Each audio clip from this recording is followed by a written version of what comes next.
What's up, zebras? Thanks for tuning in. Welcome to another episode. You know, in these episodes, I like to keep things concise and hopefully precise for you because I want to get, something that I've learned and pack it into a small amount of time where hopefully I can impact you quickly, okay? That's the kind of point of what I'm driving behind this podcast with the whole concept of creating superheroes.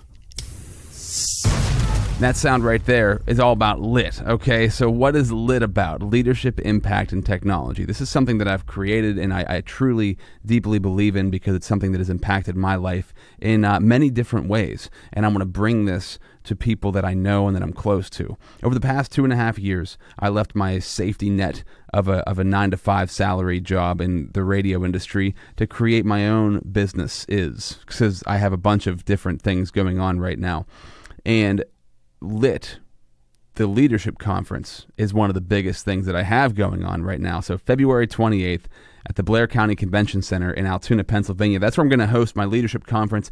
And I'm bringing together a panel of people, a lot of people that I've met over the past 2.5 years who have tons of inspiration, tons of fire inside of them to create something amazing. And really what I want to do, and if you live in central Pennsylvania, here's what it is for you, is that I want to take what I've learned over the past 2.5 years and transformed my life, my career, my finances, my mental state. I've transformed so much over this course of time, and I want to pass that on to other people. So for Central Pennsylvania, that's what I want to give to you. But anybody else out there who's listening, you can check out the website. It's getlitcon.com. That's getlitcon.com. And check out the website, see what it's all about. If you want to travel here, that would be amazing. You can buy your tickets on the website. But my point to say this to you is there's people around you. Maybe, I don't know what part of your life you're in right now, what stage, what season you're living in at this current point in time.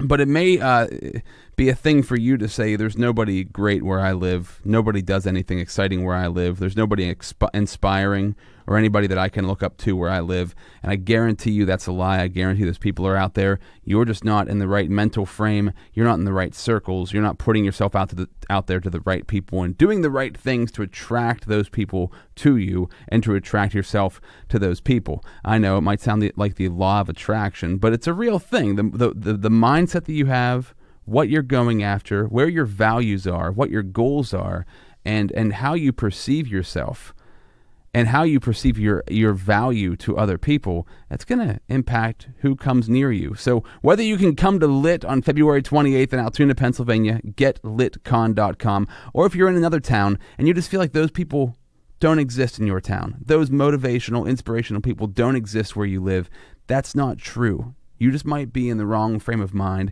You might have the wrong circle of friends. I'm not saying you have to get rid of your friends, but you might need to add new people to your life. I'm a huge fan of the rule of 33. 33% of your friends are beneath you, and I don't mean that in a rude way. I just mean they're not on the level that you're at of life. Whether maybe that's business, maybe that's personal development, whatever it is, spirituality, whatever you want to go with. Those people 33% that you hang with are lower than you, 33% are on your level, and 33% are above you. And that's the place that I really had to step up these past 2.5 years. I had to find all of those people above me. That's the part of the puzzle, the piece of the puzzle that I had been searching for, that I've found, and I would love for that same exact thing to happen to you. So get motivated, come to the event, or just get motivated by the idea of the event, because LIT is going to impact my life and anybody involved. It is going to impact their lives as well. That's getlitcon.com. Remember, you have about 80,000 thoughts every single day. 80,000 thoughts floating around inside of that brain every single day. A lot of those thoughts are old thoughts. A lot of those thoughts are survival thoughts. So my intention is for my own life and for your life to change the conversation. Change the conversation inside of your own head, and that will change the conversation throughout your entire life. That's my goal with what this podcast is. 1, I'm kind of talking to myself. 2, I'm talking to you. 3, I'm talking to all of us because we're all the same. You could be anybody. If you were born in their situation, born in their environment, born around the people they were born around, you would be like them. And that's the truth. So try to see yourself in everyone, as crazy and difficult as that may seem. But today, It's all about breaking those bad habits, those bad mental habits, self-sabotage. It's huge, man. Let's get into it. This is Rob Z Radio. Oh boy. Okay. So today when we talk about this topic, man, this is one for me that has ran my life. The number one way to fall apart, self-sabotage. The number one way that you could possibly fall apart, that your life could fall apart, that your finances could fall apart, that everything could go downhill. And it's kind of all just about you. It's all about your what's going on inside of your brain, that story that you're telling yourself, and how are you going to get through this. Now, the last episode was the number one way to stay motivated. Okay, so that's a good one to listen to. How do you stay motivated? Maybe you should go to that one after you listen to this one, because this one's all about self-sabotage. And I've experienced this on a continuous basis throughout my life without even realizing it. And that's why I'm talking to you about it today, because I feel like I finally, through my meditation practice, through just being more self-aware of where I am, why I am where I am, and how I'm going to get where I want to go. You have to be honest with yourself. And this is, if you have a job, a 9 to 5, that's wonderful. I'm happy for you that you have a job and you're making money. But what I've learned over the past 2.5, almost 3 years of owning my own business is that personal development is the one thing that is going to transform everything in your life. And usually, when you're working a 9 to 5, you're not as concerned about growth. You're not as concerned about personal development because you're sitting back and you're comfortable getting that paycheck, and you can go to work and you can kind of half-ass it sometimes. And you can also work your ass off, right? But either way, you're kind of controlled by somebody else. You're controlled by this boss who could give you a raise, or even if you work super hard, they still might not give you what you feel like you deserve. And I realize now, working for myself, doing my own thing, yeah, it's more pressure, it's more stress. But I had stress. I had just as much stress having a 9 to 5 that I do now having my own thing, okay? And I've realized that if I'm going to continue to get better, if I'm going to continue to grow, if I'm going to create something, if I'm going to impact people's lives, if I'm going to add value to their lives, this concept of being a billionaire, I want to be a billionaire, meaning I want to impact billions of people. I don't need $1 billion, but I need to impact 1 billion people, because I think that's what we're sent here on earth to do. We're all the same. Like I said a few minutes ago, we're all the same. Depending on how we were born, how we were raised, our DNA, some of the stuff's a little bit different, but if you were born into somebody else's life, you'd be the same as them. So I look at how can I impact billions of people, because the more people you impact, the more money you're going to make. It's not all about money, but if you're like me and you came from a family that wasn't necessarily poor, it was just kind of in the middle ground, and maybe you felt kind of used and abused sometimes by the system, by the government, by whatever, you start to have these misconceptions about life, these misconceptions about reality, and those misconceptions will hold you down. My mom always kind of said something to me that I guess I didn't realize until recently held me down. It was always, she never necessarily liked rich people. She always seemed to have an issue with people who had money. They were snobby, they weren't honest, maybe they weren't truthful. They lived for the dollar. They didn't live for the life, or whatever that is. And you know what? Me just saying that, I'm not going to blame my mom in any way, shape, or form. I'm just saying I've had these patterns built into these beliefs, this belief system built into me that I don't have money, I don't make money, I don't know how to necessarily make money on my own. I'm not confident in that. I'm not skilled in that. I've never done it, so how would I know how to do it? Those sorts of things. Do you know what I mean? And those sorts of things, those thoughts repeating over and over again for years compile to the situation where I go to start a business on my own, and I'm scared to death every time I go to do a sales call, and I'll sabotage them. I had this situation recently. There was this guy, Billy Gene is Marketing. Look up Billy Gene is Marketing. That's Billy, Billy, Gene, Gene. Awesome marketer, awesome, amazing at what he does. And I'm in his mastermind group. And when I first jumped in, I do an independent radio show right now. So I do a radio show on my own. I'm not signed to a contract by any company. I get my own sponsors, and they pay to support the show.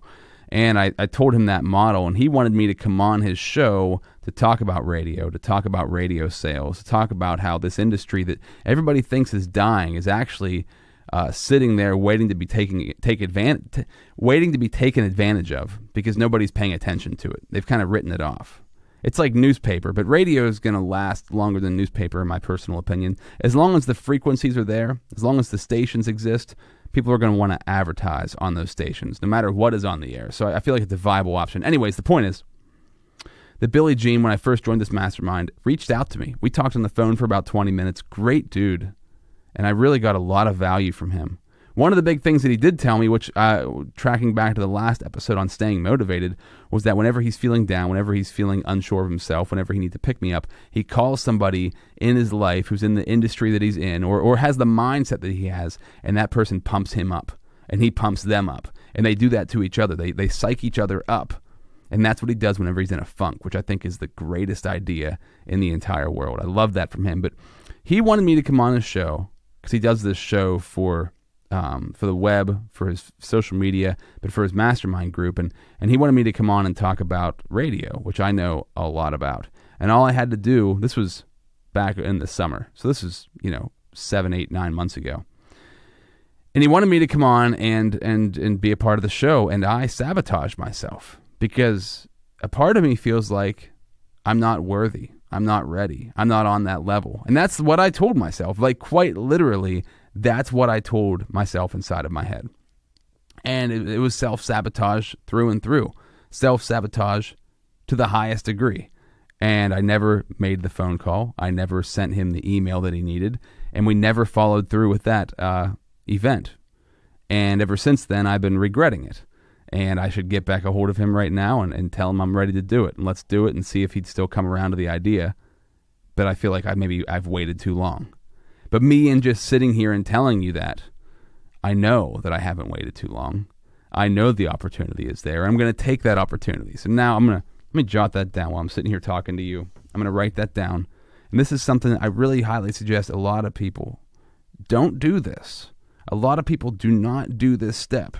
And that's where you really mess up. You got to put your thoughts down on paper. If I would keep this thought about Billie Jean in my head, I would dwell on it, I would procrastinate on it, and I would build stress and guilt and shame around it because that's kind of what my mental structure does sometimes. It's unfortunate, but that's just how it is.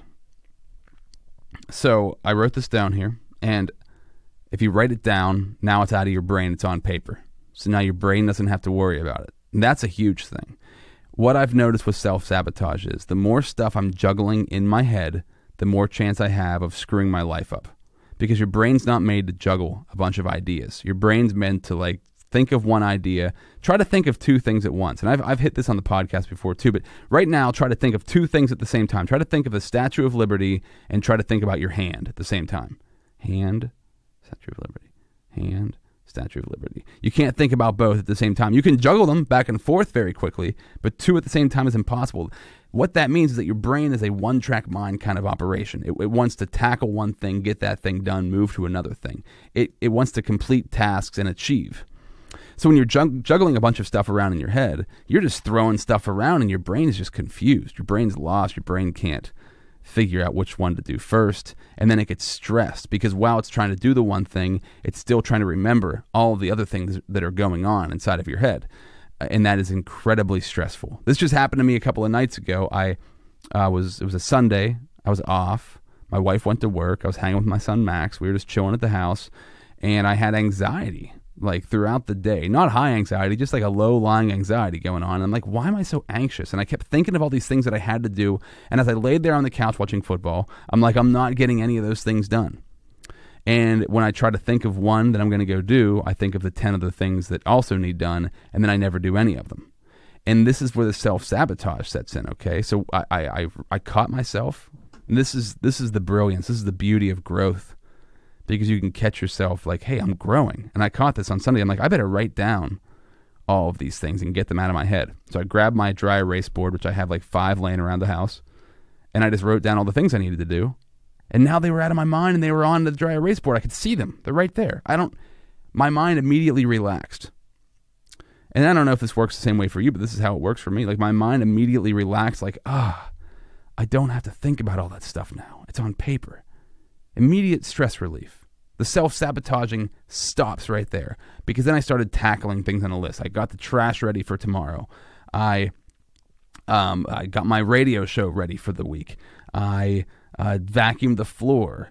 I had a bunch of things I wanted to do, and I just started knocking those things out. And before Max even went to bed, which I was thinking I'm going to have to tackle all this stuff once he goes to bed, I got it all done before he went to bed. And then I could just hang and watch some football and crash, and that was my night. And it was really cool. And that's the avoidance of self-sabotage. I have been a procrastinator since as long as I can remember. That has been a part of my personality. And I want to take that out of my brain right now. Right now I'm going to take procrastination out and throw it away, because I'm no longer that person. I'm no longer the procrastinator. I'm changing that whole pattern, okay?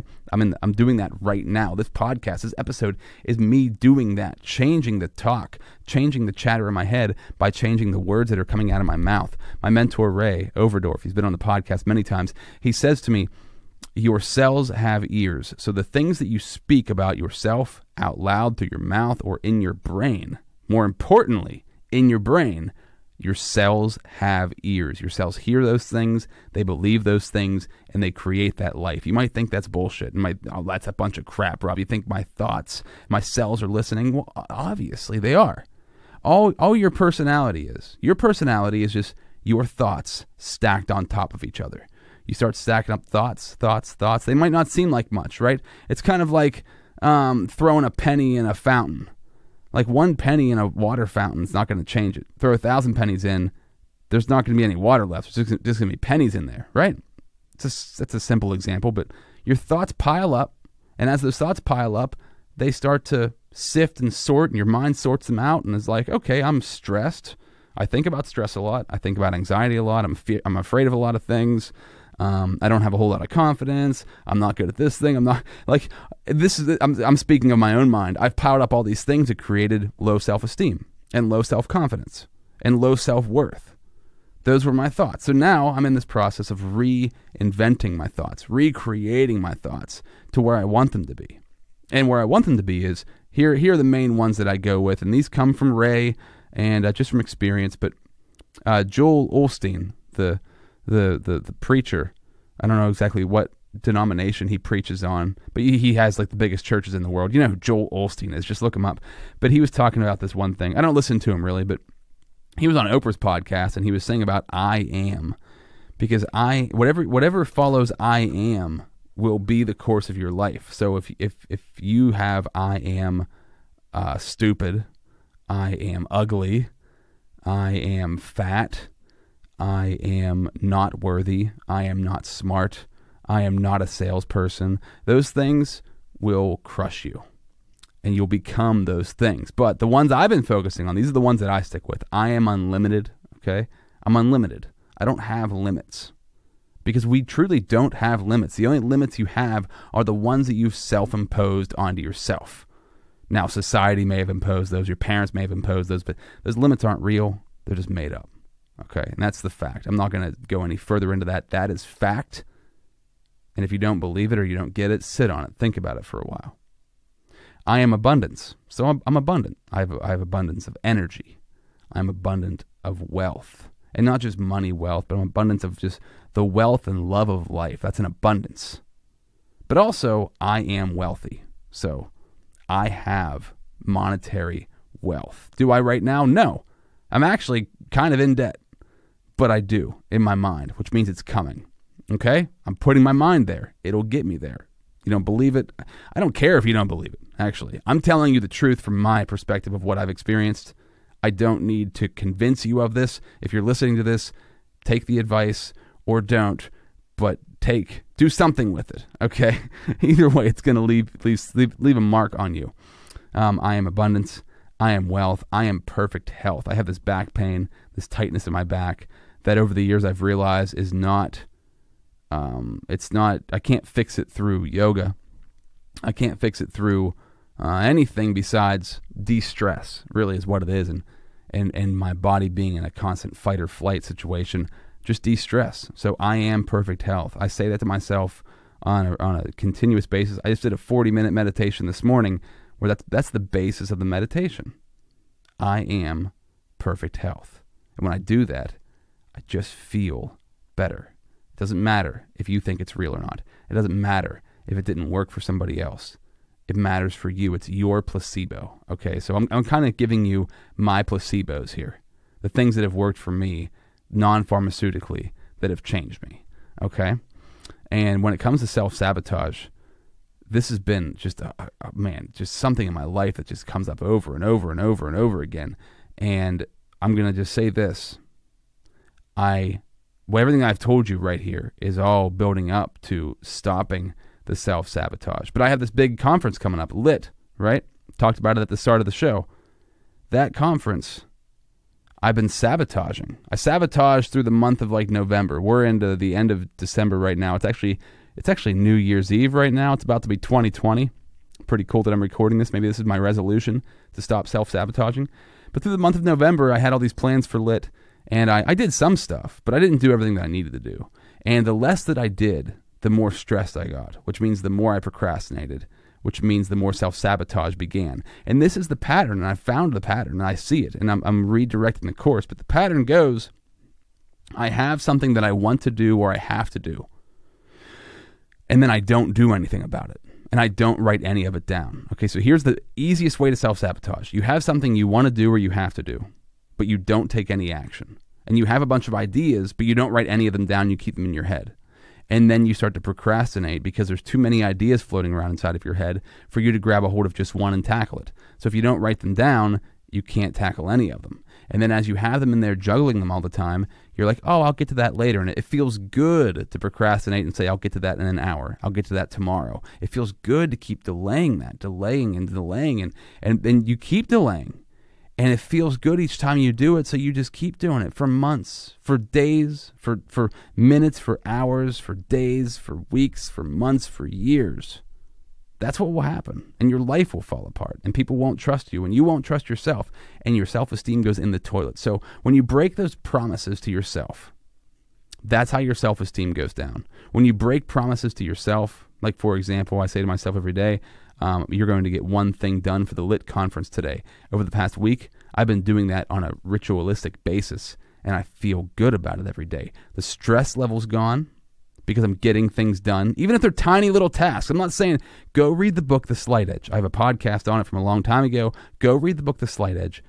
Those tiny daily steps, as small as they might be, keep you de-stressed. They keep you from procrastinating. They keep you moving forward. They keep stacking up those positive thoughts because you're accomplishing things. You're stacking up the positive thoughts.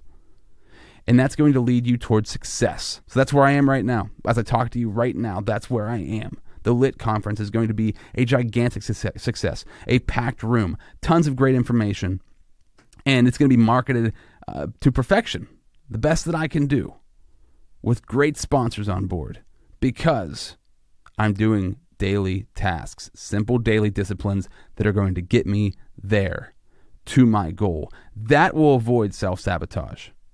So if you want to avoid self-sabotage, when you have thoughts, write them down, either in your phone or on paper. Get them out of your head. Do small daily tasks to accomplish those things. I'm talking like some days I might work 5 to 10 minutes on LIT, but I get something done. Okay? And then some days I'm working hours, 2, 3, 4, 5 hours on it, right? It all depends on what the day's like.